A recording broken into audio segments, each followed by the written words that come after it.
bien? T'es Oui. bien, confortable? C'est Parfait. On tourne? Ouais. Bonjour à tous, j'espère que vous allez bien, j'espère que vous m'entendez bien aussi.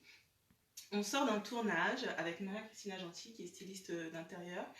Vous allez découvrir la vidéo très prochainement dans les jours qui suivent sur notre Web TV. Donc pensez absolument à vous abonner sur notre Web TV sur YouTube. Mais si on fait cette vidéo-là, c'est parce que on ne pouvait pas la laisser partir comme ça. Parce qu'en plus d'être une entrepreneuse, Maria-Christina a un parcours de vie exceptionnel, qui est plein de résilience, qui est et on tenait absolument à vous le partager. Je tenais absolument à le partager avec vous. En fait, quand j'ai relu sa biographie en venant sur le chemin, je me suis dit, mais il y a des personnes qui ont besoin d'entendre son histoire, parce qu'il y a des personnes qui vont se reconnaître dans son histoire. Il y a des personnes qui sont probablement encore en train de vivre des relations abusives, par exemple, des humiliations et qui ne savent pas comment en sortir, et qui ont besoin de voir qu'on peut en sortir et être heureux. Allez mieux. Exactement ça. Exactement. Tiens, on va commencer tout de suite. Est-ce que tu peux te présenter en quelques mots pour les gens qui te découvrent? Donc nous dire d'où tu viens, ton âge, qui tu es en quelques mots. Bonjour, merci de m'accorder toute cette attention. Je suis Christina, j'ai 48 ans.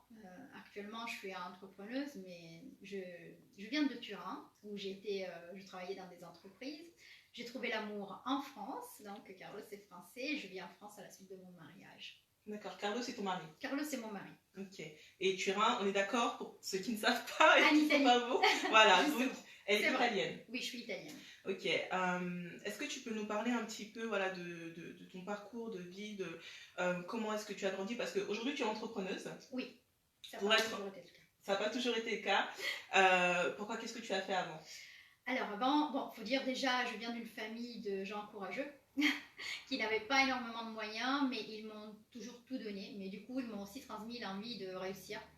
Donc du coup, quand j'étais enfant, la grande réussite, c'était rentrer en entreprise. D'accord. Donc du coup, une carrière. J'ai pris des responsabilités, j'ai avancé, j'ai fait une belle carrière managériale.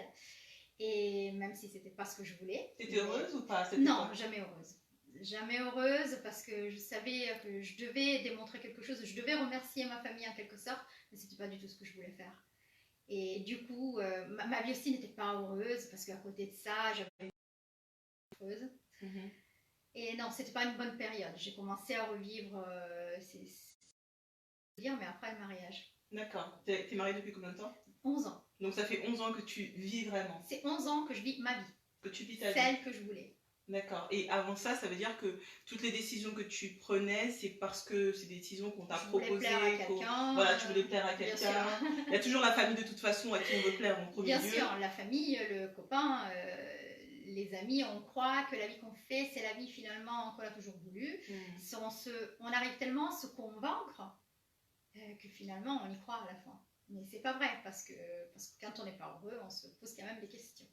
Mais qu'est-ce qui fait qu'on reste longtemps, par exemple, comme toi, tu es restée dans une relation que je peux dire abusive? Abusive, absolument. Voilà, pendant combien de temps? 9 ans. Qu'est-ce qui fait qu'on reste dans une relation abusive pendant 9 ans? Le manque de confiance. C'est le manque de confiance et quand on te dit toute ta vie que tu vaux rien, tu vaux rien. Mais quand tu dis qu'on te disait ça, est-ce que ça veut dire qu'on te le disait littéralement ou est-ce que ça veut dire que c'était des expressions? C'est tout un parcours. Donc, quand tu es petite, tu es harcelée à l'école. Ça arrive de trouver quelqu'un qui te harcèle à l'école. Quand tu essaies d'en parler, ils ne te croient pas. Et là, tu te dis, ok, je ne veux pas grand-chose parce que les gens ne me donnent pas de crédibilité.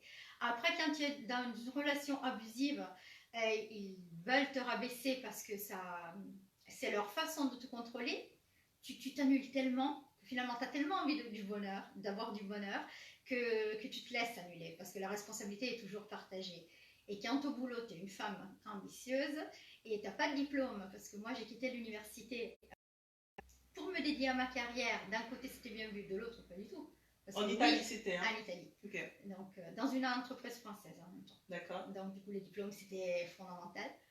Donc au début il salue ton courage, mais après quand même, non, tu peux pas avoir un gros salaire. Non, t'as quitté l'université. Oui, j'ai quitté pour me dédier totalement à l'entreprise. Ouais, mais bon, t'as pas de diplôme. Donc du coup tout fait que t'as pas ta place dans la société. D'accord. Donc du coup, le manque de confiance en toi, en fait, fait que, bah, je sais pas, tu me diras si, Oui, selon toi, il y a un lien avec les personnes que tu vas rencontrer, les personnes que tu vas intégrer dans ta vie, tes choix aussi tu au niveau attires, professionnel. bien sûr, tu attires ce que tu aimais. Donc, tu es frustré, tu attires des situations frustrantes, Mhm. violentes parfois. Mais tu penses ne pas mériter mieux. Est-ce qu'il n'y avait pas aussi un gros manque d'amour? Ou une recherche désespérée d'être tellement aimée que... D'être importante pour quelqu'un. Voilà, donc du coup, on prend n'importe qui. Absolument. Parce que c'est vrai que je manquais pas d'amour dans ma famille. J'étais bien entourée. Mais c'était différent. Différent dans un couple. Parce qu'en couple, je suis restée seule très longtemps. Donc du coup, j'étais trop ambitieuse. Soit je voyageais trop, soit j'étais trop dynamique. J'avais envie d'aller à l'étranger. Et du coup, ça c'était un peu mal vu. Parce que j'étais pas stable. Et du coup, j'avais envie d'être importante pour quelqu'un. J'avais envie de construire... l'histoire, pas seulement une histoire d'amour, mais l'histoire. Et j'y ai cru énormément. Pendant 9 ans. Pendant 9 ans. Même si tout partait mal déjà. J'ai voulu vraiment y croire. Donc je dis, 90% de la faute, c'était moi. Et je les C'était ai quoi les signaux? délibérément... Est-ce que tu peux partager les signaux? Absolument. Ben, au début, il me voyait seulement quand il avait le temps. D'accord. Donc si un samedi sur 4 il avait le temps, il sortait avec moi. Sinon, les amis étaient plus importants. Mais je disais, bon, j'avais pas connu différemment. Donc, du coup, je me disais, ouais, c'est les amis italiens. Mais c'est pas vrai. C'était pas vrai du tout, mais j'aimais croire ça. D'accord. Les vacances, c'était moi qui payais. Waouh. Oui. Mais il si travaillait je voulais pas sortir, non, monsieur, cela coulait douce. Waouh. Mais j'étais convaincue qu'il était très intelligent, sauf qu'il l'avait pas encore démontré. Wow. Donc, du coup, c'est vrai que j'essayais de le soutenir de toutes les façons. Il a décidé de retourner à l'école, je l'ai soutenu. Je l'ai vraiment soutenu en tout, c'est moi qui payais tout. Je vivais déjà seule. Wow. En Italie à Tu l'époque. avais quel âge quand tu l'as rencontré? J'avais 19 ans. Okay. Je suis allée vivre toute seule quelques années après, donc on vivait chez moi. Mais Wow. c'était mon appartement, les frais étaient pour moi, les vacances étaient pour moi parce que je travaillais entre temps. D'accord. Donc du coup, si je mangeais des pâtes tous les jours, c'était pas grave. L'important c'était d'offrir des vacances convenables en couple, wow. De faire des week-ends, de sortir le soir. Ouais. Donc c'est pour ça que je dis la faute était principalement la mienne parce que je ne voulais vraiment pas voir ce qui... Oui, mais quand tu dis la faute, c'était vraiment... c'est un peu dur. C'est vraiment... c'est un peu dur, en fait, de dire que c'était de ta faute, alors que tu étais dans une relation où la personne abusait justement de ta faiblesse. Parce qu'en soi, la faiblesse, c'était de vouloir être aimé. Absolument. C'était la... Et je le disais clairement, j'ai envie d'être aimée, j'ai besoin d'être aimée. C'était pas une envie, c'était vraiment un besoin. Tout s'écroulait autour de moi et lui, c'était vraiment mon phare. Et tant, mais je le savais pas. Mais c'est vrai, j'ai pas voulu voir les signaux. Et après, c'est vrai, c'est pas une excuse. Lui, il a continué à abuser tranquillement, c'est-à-dire qu'il s'est pas gêné, devant ma faiblesse. Mais du coup, est-ce qu'on peut dire qu'il avait une grande part de responsabilité du coup? Parce bien sûr, bien sûr. Selon toi, il était conscient de ce qu'il faisait? Oh oui. D'accord. Lui, il était absolument conscient. Donc la seule faute que je prends à 90%, comme je dis, c'est d'avoir laissé faire. J'avais le choix de partir, mais j'étais pas assez forte pour partir. Ouais. Après, lui, absolument, c'est pas une belle personne. Pars avec moi, du moins. Je le juge pas. Il était adoré par ses amis. Ouais. Il était adoré par sa famille. Il avait une famille exceptionnelle d'ailleurs. Et avec moi, c'était autre chose. Ça ressemble un peu au pervers narcissique, non? Ça ressemble beaucoup au pervers narcissique. On en parle de plus en plus aujourd'hui et c'est vrai que ça devient quasiment à la mode. Alors, l'impression que tout le monde côtoie des pervers narcissiques. Mais de ce que tu décris là, ça fait un peu peur aussi quand même. Mais oui, ça fait peur parce que quand tu es jeune comme ça, moi à 20 ans, je croyais tout savoir. Donc à 20 ans... Attention si vous avez 20 ans. À 20 ans, non, les 20 ans d'aujourd'hui ne sont pas les 20 ans que j'avais. Je ne savais vraiment rien. J'étais convaincue, arrogante au juste point. Donc du coup, j'étais déterminée, oui, dans toute ma vie, sauf un amour. Du coup, à 20 ans, tout le monde m'avait mis quand même en garde. Mes parents, les pauvres, ils ont essayé de toutes les façons. Mais non, c'est moi qui avais raison. Moi, je l'ai voulu. C'était une démonstration de force. Et en réalité, c'est juste dévoiler ma faiblesse. Donc lui, il était fort de ça. Je le choisissais à chaque fois. Waouh. Vous êtes séparés? Non, il m'a trompée, je l'ai découvert. Combien de fois? Après, je passe ces doigts. Oh non, combien de fois je l'ai découvert après? Disons que j'ai cru qu'il m'avait trompée pour la première fois. D'accord, alors que c'était une habitude. Alors que c'était déjà un habitué, mais je ne le savais pas. Donc du coup, bien sûr, ça fait mal, ça fait super mal. Mais il a voulu à tout prix qu'on reste ensemble. Et t'es restée avec lui? Bien sûr, je voulais pas du tout le quitter. Wow. Donc du coup, Mais je pourquoi, jouais la pourquoi force est-ce qu'on veut rester avec quelqu'un qui nous veut pas. voilà, qui ne veut pas, ou qu'est-ce qu'il fait? Parce que justement, en ce moment, il y a beaucoup de conversations là-dessus, il y a beaucoup de débats là-dessus. Les gens ne comprennent pas, par exemple, qu'une femme qui vit de la violence, même au foyer. C'est vraiment quand on n'a pas confiance en soi, on croit vraiment ne pas réussir. C'est comme s'ils vous mettent un sachet en plastique sur la tête. C'est difficile à expliquer. Et c'est difficile pour moi parce que maintenant j'ai tellement changé, je me suis tellement reprise en main que quand je le raconte, je me dis mais c'est impossible, pourtant je l'ai vécu. Et l'air nous manque. Et ils arrivent à nous faire croire. Et nous, on est tellement faibles de croire que sans eux, on serait capable. Quand tu dis on est faible, c'est-à-dire que... On est mal. Voilà, ok, d'accord. C'est peut-être le mot, c'est on est mal. On est tellement d'estime qu'on croit vraiment, finalement, on y croit qu'on n'est pas capable de vivre. À force de l'entendre dire, bien sûr. Tu disais aussi que tu peux pas vivre sans lui? Il me le démontrait, c'est-à-dire qu'il me le démontrait à chaque fois que j'essayais de relever la tête, il me faisait payer ça, il disparaissait, il sortait avec les amis et moi je tenais quoi à 10 minutes. Wow. Donc du coup, il le savait, il avait testé, il savait qu'il pouvait se permettre certaines choses. Et ce que je lui disais souvent, c'est qu'il pouvait être le pire, mais il pouvait être aussi le meilleur. Quand il jouait son rôle à fond de la personne adorable, il pouvait l'être. Et donc du coup, il me déstabilisait à chaque fois que j'essayais de prendre conscience. Il était génial. Donc tu avais des extrêmes en fait, oui, donc, au niveau des émotions. Du coup, je croyais encore moins en moi-même et à ma capacité de comprendre parce que je me disais, mais non, tu as dit énormément de mal de cette personne et regarde-le, maintenant elle fera n'importe quoi pour toi. Mais non, c'était pas vrai, elle faisait semblant de faire n'importe quoi pour moi. Et il savait que c'était suffisant pour que je lui laisse un peu d'air. Alors, une remarque, j'ai vu quelque chose il n'y a pas très longtemps sur la manipulation et la manière dont justement certaines personnes arrivent à vraiment manipuler, c'est jouer avec les extrêmes. C'est-à-dire les émotions extrêmes, te faire passer du tout au tout. Donc tu vas avoir une personne qui va par exemple être très violente, ça peut être avec les mots ou avec le physique, carrément. Et du tout au tout, on va passer à un extrême complètement différent. Et donc la personne qui était très violente devient tout d'un coup très très douce. Et on se dit, bah finalement, je reste, peut-être que c'est moi qui me trompe. Et donc du coup, cet article, j'essaierai de le retrouver pour ceux qui sont intéressés, expliquait notamment que c'était une des grandes techniques de manipulation assez connues, en fait, passer d'un extrême à un autre pour pouvoir jouer avec les grandes émotions des personnes qui sont en face de toi. Tu reconnais un petit peu ce que tu as vécu? Absolument, je le reconnais à 100% et il faut aussi dire que maintenant on en parle beaucoup. Ouais. À l'époque, personne n'en parlait. Personne n'en parlait, surtout c'était facile pour les gens, ben, il te trompe, tu le quittes. Mais tout ce qu'il y avait derrière, les gens ne pouvaient pas le comprendre parce que forcément on n'a pas envie de tout raconter. Donc du coup c'est vrai qu'en parler aide. C'est la seule raison pour laquelle je souhaite en parler, bien sûr, parce qu'on peut s'en sortir, bien sûr, mais il faut se rendre compte de ce qui se passe. Quand on vit ça comme une normalité, et on a peur de soulever le problème. Et comment est-ce que tu es sortie de ça? Qu'est-ce qui fait que voilà, tu es restée 9 ans avec cette personne? Je t'aime moi non plus, je veux rester avec toi même si tu veux pas rester avec moi.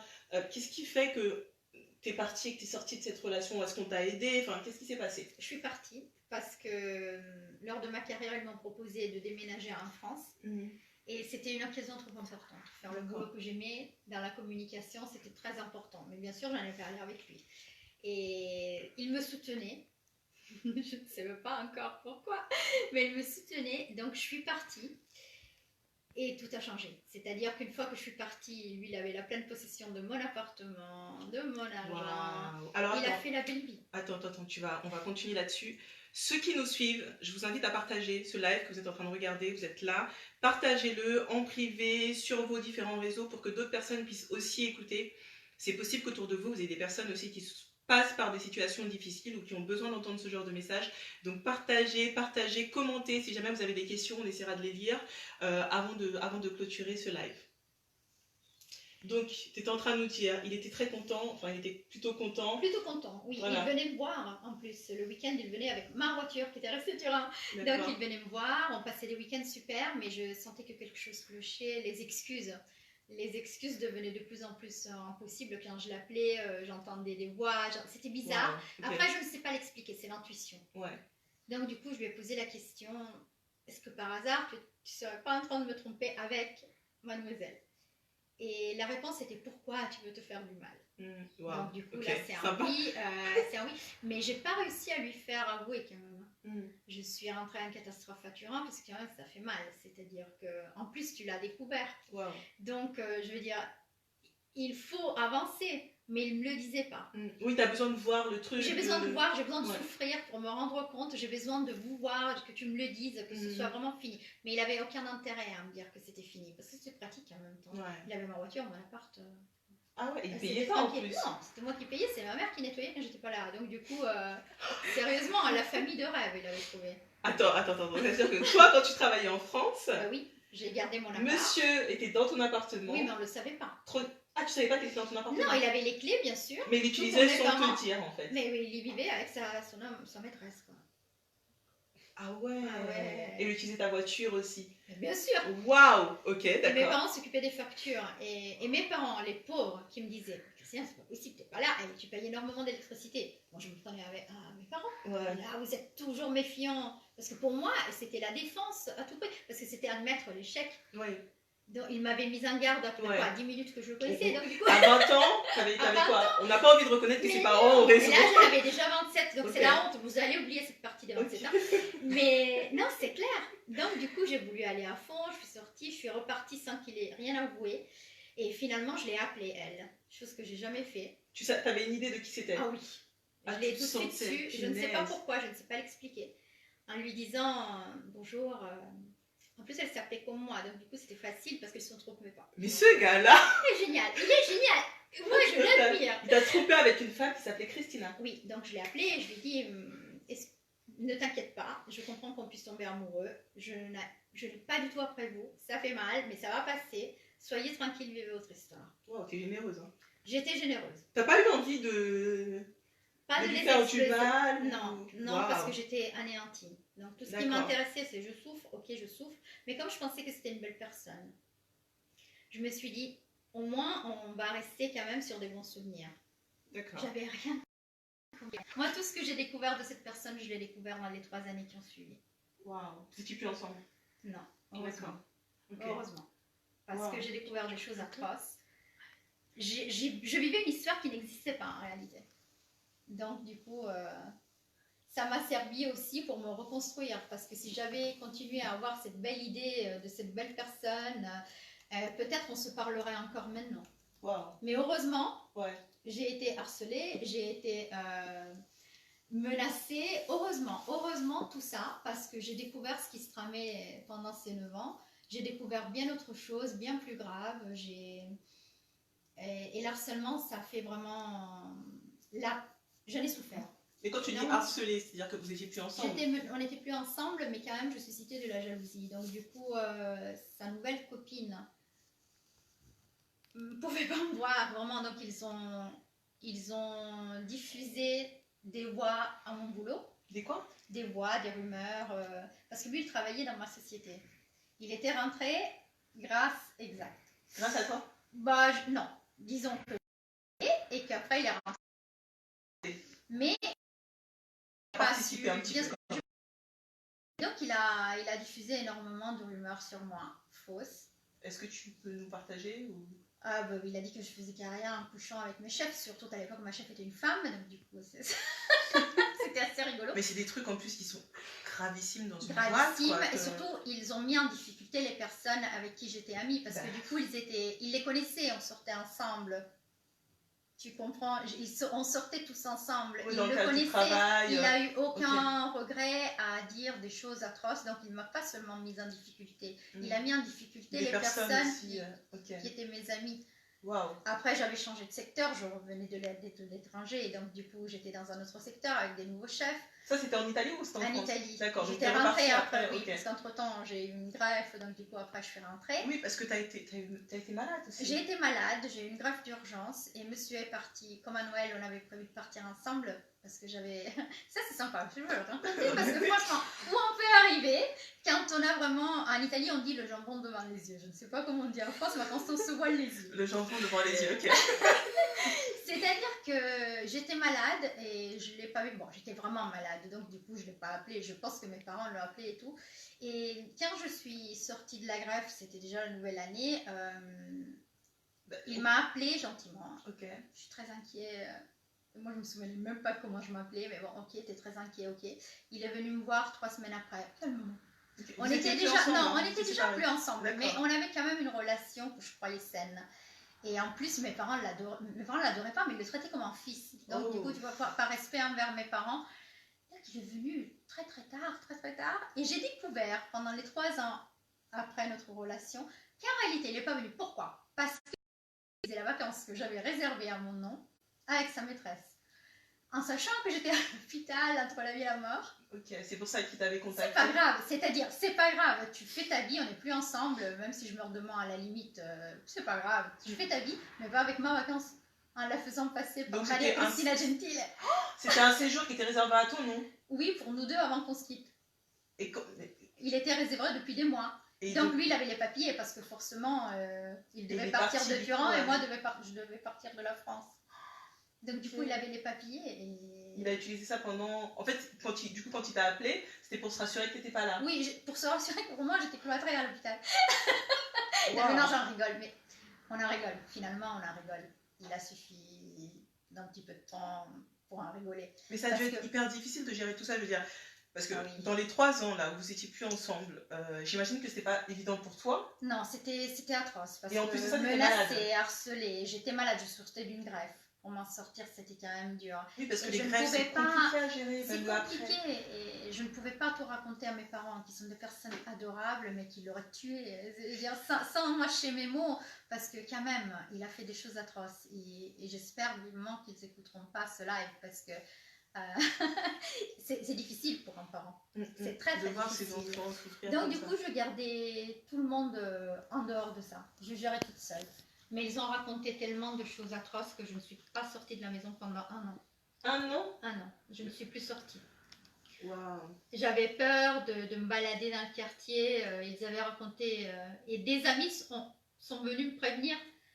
Parce qu'ils disaient, mais c'est pas possible ce qu'ils racontent, on te connaît, c'est pas possible, c'est pas possible. Et donc c'est comme ça que j'ai commencé à découvrir. Et au fur et à mesure que je découvrais, c'était inimaginable, c'était un film. Mais d'horreur, quoi. Mais attends, quand tu dis raconter des trucs atroces au point que tu sors pas de chez toi, quel genre de truc est-ce qu'il racontait pour que tu sortes pas de chez toi? Il racontait que j'étais une folle, il racontait que j'avais des comportements... Je ne peux pas tout raconter, parce qu'il y a d'autres personnes qui sont impliquées. Mais il racontait vraiment que j'étais une mauvaise personne, quoi. Presque une criminelle. Que j'étais folle, que je faisais ci, que je faisais ça, que j'étais ingérable, qu'il ne me quittait pas parce qu'il avait peur que je fasse quelque chose. Oui, il a inversé complètement. Que je le trompais tout le temps, que j'étais radine. Ça, c'est les choses les plus gentilles qu'il m'a dit. D'accord. Mais t'as pas pensé à porter plainte ou... Oui, j'ai pensé à porter plainte, mais j'avais pas de preuves. Et du coup, ils arrivaient tout le temps avant moi. Moi, je recevais des appels à 3h de la nuit, ils m'insultaient. Et lui et elle. Waouh. Oui. Ou bien des appels où il m'appelait, il me disait, attends, elle veut absolument que je te dise que tu dois me laisser tranquille. J'ai dit, bon, je te laisse tranquille, je t'appelle plus. Donc, il me prévenait qu'ils allaient m'appeler avec elle et de ne pas faire gaffe. Donc, moi, je passais la nuit comme ça avec le téléphone. Elle venait chez moi, j'habitais seule, les voisins, j'avais des voisins à Nord. Elle venait chez moi quand elle ne trouvait pas son copain. Justement, elle me trompait, elle ne pouvait pas penser qu'elle ne la tromperait pas. Et donc, elle venait le chercher chez moi à 3h du matin en frappant à la porte pour... avec des mots d'oiseau, oui, comme on dit en j'avais français. Des voisins vraiment très très sympas. Wow. Mais il faisait ça même en entreprise. En entreprise aussi, donc tu avais des gens qui débarquaient chez toi à ton boulot. En faisant des scènes de pour théâtre. T'insulter, pour... mais j'avoue, c'est comme dans un film, ça. C'est un film. Je le raconte pas volontiers. Ouais. Mais si j'ai décidé de le raconter, en l'édulcorant beaucoup, c'est parce que je suis la preuve qu'on s'en sort. On s'en sort. Et ils sont pas tous comme ça. J'en ai trouvé finalement un comme ça. Donc du coup, c'est la minorité, on s'en sort. Et donc du coup, comment est-ce que tu en es sortie? Parce que tu es quand même restée cloîtrée pendant 1 an chez toi, tu as été vachement malade. Parce qu'après, j'imagine après une greffe, tu as un suivi aussi régulier, donc il y a des choses auxquelles tu dois faire attention. comment est-ce que tu en es sortie après ça, surtout qu'après à ton boulot c'était peut-être pas forcément évident vu comment c'était au niveau des relations. Tu subis un harcèlement avec ton ex et en plus il propage des rumeurs complètement fausses sur toi au travail. Ça peut aussi faire en sorte que tu te mets à subir aussi du harcèlement au travail. Enfin, comment tu gères tout ça en fait? Surtout que t'en parlais pas à ta famille. Non, je ne pouvais pas. Ma famille me soutenait énormément sans savoir. Waouh. Donc du coup j'avais l'amour de ma famille, bien D'accord. sûr. C'était un acquis, mais je ne pouvais pas me livrer à eux pour raconter. Mais la chance, comme d'habitude, l'univers. Finalement, j'ai eu un déplacement à Milan. Ok. Donc, je suis partie sans laisser trace. J'ai découvert pendant que j'étais à Milan qu'il avait encore un double des clés de l'appartement. Ce mec avait fait un autre. Il avait fait un autre. À sa façon, c'était un génie. Finesse. Et pourtant, il avait une famille merveilleuse. Donc, moi, je raconte pas tout par respect par sa famille parce que sa sœur est encore une des personnes que j'apprécie le plus au monde. D'accord, t'es encore en relation avec sa sœur? C'est impossible parce que finalement, je dois dois aussi lui laisser sa vie. C'est son frère. Hein. Donc, du coup, je dois être libre. C'est ce que je veux. Elle doit être libre de vivre son frère comme elle veut. Donc, mais c'était pas son choix et je la remercierai tout le temps pour ça. Wow. Donc, une famille merveilleuse. Donc, sa famille m'a aidée beaucoup. Ok. Parce qu'elle prenait quand même ma défense, sa sœur me faisait sortir, elle m'a présenté des amis, c'est vrai, et les amis qui faisaient la ronde en dessous de chez moi pour éviter les menaces. Et finalement, je suis partie sur Milan, j'ai quitté l'appartement et après j'ai tout quitté et je suis partie sur les bateaux. Sur les bateaux? Oui. T'as fait quoi? Comment ça t'est parti sur les bateaux? Hôtesse sur les bateaux. Waouh. Oui, et je ne savais pas nager. Mais je me suis dit à ce point-là, qu'est-ce qui peut m'arrêter? Je suis une survivante. Donc du coup, une année après la greffe, je quitte mon boulot, burn-out total. C'était pas facile en entreprise avec toutes ces situations. En plus, je passais pour une folle parce que j'ai explosé en pleurs. Je crie, ils m'entendent crier au téléphone, c'est pas hyper pro. Donc du coup, je me suis dit, ok, on va quitter ça. J'ai démissionné d'un jour à l'autre dans des très mauvaises conditions. Ouais. Parce qu'en plus, comme tu le disais, finalement, tu as une réputation au boulot. Bah ouais. Quand elle est attente comme ça, c'était pas facile. Je n'avais plus aucun espoir d'avancer dans cette société ni d'y vivre tranquille, malgré le déménagement. D'accord. C'était bien, mais c'était pas l'idéal. Donc du coup, la seule chose, c'était quitter. Je suis partie du jour au lendemain. Situation vraiment frustrante et il y avait un concours pour entrer en tant qu'hôtesse sur les bateaux. Moi, je ne savais même nager. D'accord. T'as passé le concours? Oui, ils m'ont appelé pour aller faire un premier entretien. Je dis, je sais pas nager, ce que je fais. J'appelle une amie, je dis, je vais à la piscine, tu viens avec moi? Oui, mais tu sais pas nager. Oui, c'est pour moi sauver au cas où. Ok, d'accord. Je vais apprendre. Je me suis lancée dans la piscine et je lui ai dit, bon, si je meurs, j'ai plus besoin de passer. Et si je survis, j'ai une chance. Okay. Donc du coup, ma copine était là, elle m'a beaucoup aidée. C'était vraiment une personne très très sympa. Dommage qu'on ne soit plus en relation. Et j'ai passé l'entretien, j'ai passé un tas d'examens. J'ai fait le pompier, j'ai fait la sécurité, j'ai fait le secours. C'était des choses incroyables que je n'aurais jamais fait avant la greffe. Mais je me suis dit à ce point-là, je suis Highlander. Ok, Highlander. Et du coup, c'est comme ça qu'il m'appelait Highlander. Alors, petit à petit, quand il connaissait mon histoire, donc je faisais toutes les épreuves physiques. Ouais. Jamais j'aurais cru. Je pourrais pas le faire maintenant. Et j'ai navigué pendant 2 ans. Donc, 2 ans. 2 ans. La première année, c'était la croisière s'amuse, je voyais tout beau, tout sympa. La deuxième année, j'ai commencé à comprendre que c'était hyper dangereux, que les personnes n'étaient pas super sympas. C'est une ambiance vraiment difficile, dangereuse, mais enrichissante à la folie. Donc, je ne pouvais pas continuer dans mes conditions physiques toute ma vie, c'est clair. Et vie sociale, zéro. Tu vis dans les bateaux. Donc, tu as une famille sur les bateaux. Ouais. Et après, à la maison, tu n'as pas de vie sociale parce que tu embarques des mois. Après, tu retournes 5 jours. Tu réembarques. C'est compliqué. Ouais. Et donc, du coup, ça a duré ce que ça a duré. Et après, je suis retournée à terre. J'ai recommencé ma vie. Mais j'ai enchaîné les frustrations parce que tu peux t'échapper. Mais c'est pas dit que tu guéris. Donc du coup je me suis échappée, donc j'ai coupé totalement avec mon passé, mais finalement la douleur, les blessures étaient encore là, elles n'avaient pas été traitées encore. Donc comment ça se manifeste? Un boulot que tu n'aimes pas, des hommes plus ou moins, pas comme ça. Ouais, plus le même, d'accord. Plus le même, mais des hommes quand même toujours un petit peu pas sur toujours le même cliché, quoi. si tu veux, oui. Et toi tu refais les mêmes erreurs, donc geisha total, et ça va pas, parfois ça va pas. Et jusqu'à quand j'ai rencontré mon mari. Formidable personne.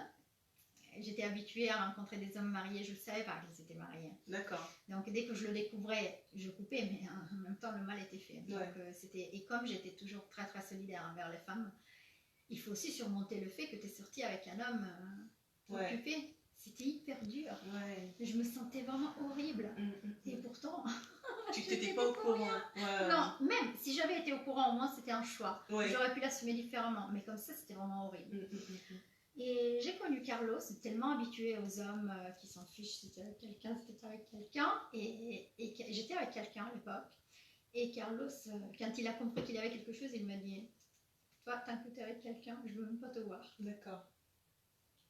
Tu t'es dit, enfin un homme honnête. Mais ça existe. Et donc du coup, c'était pas facile, hein, parce que le pauvre Carlos. Il a pris cher. Il a pris cher parce que... Respect Carlos, si tu nous écoutes.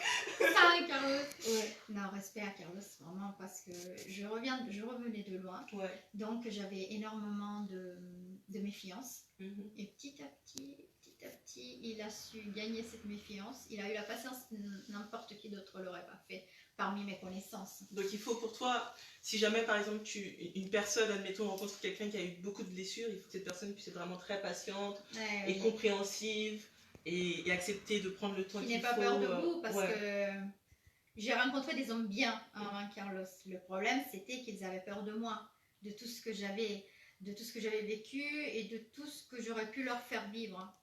Donc j'ai rencontré des hommes qui étaient vraiment très bien. Qu'est-ce que tu veux dire par... Qu'est-ce que tu aurais pu leur faire vivre? J'étais dure. Donc j'acceptais vraiment rien du tout. C'était surtout... J'ai récupéré mon indépendance. Du coup, mon indépendance, c'était sacré pour moi. Et histoire, si on allait dîner dehors, c'était moi qui devais prendre la voiture. Et il n'y avait vraiment pas de possibilité de négociation. C'était moi qui allais le chercher. Je voulais vraiment ne pas perdre l'indépendance. C'était devenu presque maladif. Au point de ne pas laisser à l'autre de la place, en fait, finalement. Non, pas du tout. Je me rappelle, Carlos, les premières fois, j'étais quand même greffée. Et je ne pouvais pas porter des poids les premières années. Il voulait prendre ma valise quand on partait un week-end. Et je l'explosais. Ma valise, c'est moi qui la porte. Alors que pour ta santé... C'est clair, c'était beaucoup mieux. Et en plus, c'était le seul qui souffrait parce que personne ne m'a porté de valise, je veux dire. Et donc, il faut un homme assez fort. Mentalement, surtout mentalement, qui ne te juge pas, qui ne te prend pas pour une folle, qui essaye de comprendre et qui attend que tu lui laisses porter ta valise. Et j'ai mis 3 ans. C'est marrant comme expression quand même, porter la valise, parce qu'il y a cette notion de porter, comme on dit, porter les bagages. Bien sûr. Il y a aussi le fait, tu es dans une nouvelle relation avec une personne, forcément, il y a des bagages de la personne qui viennent, et il y a aussi toute cette acceptation-là à faire, à accepter, c'est pas du tout évident. C'est pas du tout évident. Il m'a pris dans un état impitoyable.